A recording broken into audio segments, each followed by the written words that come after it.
بسم اللہ الرحمن الرحیم۔ السلام علیکم ناظرین، میں ہوں برائے روان اور آپ دیکھ رہے ہیں یوٹیوب چینل نیشنل کاز۔ ناظرین، 29 مارچ 2023 کو حمزہ یوسف صاحب نے اسکاٹ لینڈ کے فرسٹ منسٹر کا حلف اٹھا لیا، کہ عہدے کا حلف اٹھا لیا۔ اب اسکاٹ لینڈ میں فرسٹ منسٹر کا جو رول ہے وہ باقی ممالک میں جسٹ لائک پرائم منسٹر، یعنی جو کیبنٹ کو ہیڈ کر رہا ہے۔ اچھا، اس سے پیچھے جائیں تو 25 اکتوبر 2022 کو رشی سونک نے برطانیہ کے وزیر اعظم کا حلف اٹھایا۔ اب حمزہ یوسف جو ہیں وہ پاکستانی نیاد ہیں، میاں چنو سے ان کا تعلق، اور رشی سونک جو ہیں وہ بھارتی نیاد ہیں۔ تو اس پہ ان دونوں ممالک یعنی پاکستان اور بھارت کے جو باشندے ہیں ان کو فخر ہونا اس بات پہ کہ ان میں سے کوئی ایک کسی ملک میں کسی دوسرے ملک میں اس لیول تک پہنچا، وہ ایک فطری سی بات ہے، ہونا چاہیے۔ اچھا، بلکہ میں اس سے اگر کچھ مزید پیچھے چلا جاؤں تو مجھے یاد ہے کہ باراک حسین اوباما، جن کا عام طور پہ نام باراک اوباما ہی لیا جاتا ہے، پکارا جاتا ہے، وہ اپنے زمانہ طالب علمی میں اپنے کسی پاکستانی دوست کے ساتھ کراچی پہنچے، اور پھر کراچی سے وہ چند گھنٹے کے لیے شاید وہ گوجرانوالا کا چکر بھی انہوں نے لگایا۔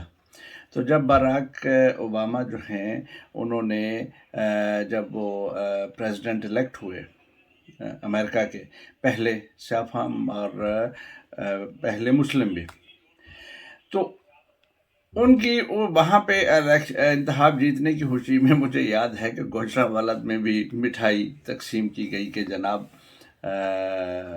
ہمارے سے کوئی تعلق ہے۔ اچھا، اب یہ سوچنے کی بات ہے کہ جب اس طرح سے ہمارے لوگ جو ہیں، ان دونوں ممالک کی میں بات کر رہا ہوں، کہ جب اس طرح سے یہ خوش ہوتے ہیں کہ ان میں سے کوئی کسی دوسرے ملک میں اچیو کرے اور اس کو وہاں پہ اپریشیٹ کیا جائے اس چیز کو، تو اپنے ممالک میں اپنے ماحول میں یہ ایسا جو ہے کھلے دل کا مظاہرہ نہیں کر پاتے۔ بلکہ پاکستان میں تو جو قرارداد مقاصد تھی 1949 کی، اس میں یہ ایک اصول رکھ دیا گیا کہ جو اہم عہدے ہیں جیسے پریزیڈنٹ، پرائم منسٹر،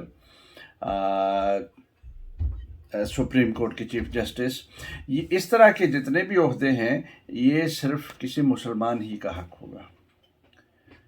اور میرا خیال ہے کہ شاید دستور میں یہ ابھی تک یہ سلسلہ ایسے ہی ہے۔ اب یہ میں بھارت پہ تو اس وقت تبصرہ نہیں کروں گا، کیونکہ بھارت کے جو نظام ہے اس کا مجھے بہت نالج نہیں ہے، وہ میرا پولیٹکس سے انٹرسٹ ہونے کی وجہ سے ظاہر ہے میں دیکھتا تو رہتا ہوں، پڑھتا رہتا ہوں، لیکن پاکستان کے بارے میں بات کرنا چاہوں گا کہ اب اس قسم کا جو ایٹیٹیوڈ ہے اس کو ہم اگر ہپوکریسی یا منافقت نہ کہیں تو اور کیا نام دیں، کہ ہم ایک ہی قسم کی جو سچویشن ہے وہ اپنے لیے پسند کرتے ہیں، لیکن کسی دوسرے کے لیے ہم وہ ماحول یا وہ سچویشن پیدا کرنے کو تیار نہیں ہیں۔ میں سوچتا رہا کہ اس کی وجہ کیا ہے کہ ہم اور یہ یاد رکھیے کہ یہ جو رویہ ہے یہ صرف اسی ایک اسپیکٹ سے نہیں ہے، یہ پھر ایسے معاشروں کی جو باشندے ہوتے ہیں، افراد ہوتے ہیں، ان کی شخصیت کا حصہ بن جاتا ہے، ہیڈ ٹو ٹو جسے آپ کہہ لیں، سر سے پیر تک ان کے ہر عمل میں ہی یہ دوہرا معیار آ جاتا ہے کہ جہاں وہ ایک ہی جیسے سچویشن میں ایک جگہ پہ وہ ایک مختلف رویہ دکھائیں اور دوسری جگہ پہ ان کا جو ایٹیٹیوڈ ہے وہ ڈیفرنٹ ہو۔ ہمارے پاکستانی بھائی جب برطانیہ میں ہوتے ہیں تو یہاں وہ آپ کو ہر قانون کی پابندی کرتے نظر آئیں گے، وہ ٹریفک لائٹس پہ رک رہے ہیں، وہ راؤنڈ اباؤٹ پہ دھیان کر رہے ہیں کہ دائیں طرف سے آنے والا پہلے گزر جائے، وہ کہیں پہ بھی اگر وہ گئے ہیں وہاں اور لوگ موجود ہیں تو وہ کیو میں انتظار کریں گے جتنی دیر بھی۔ ابھی کووڈ کا سلسلہ رہا تقریباً 1.5-2 برس تک، تو جو یہاں پہ گروسری سٹورز ہوتے تھے ان کے باہر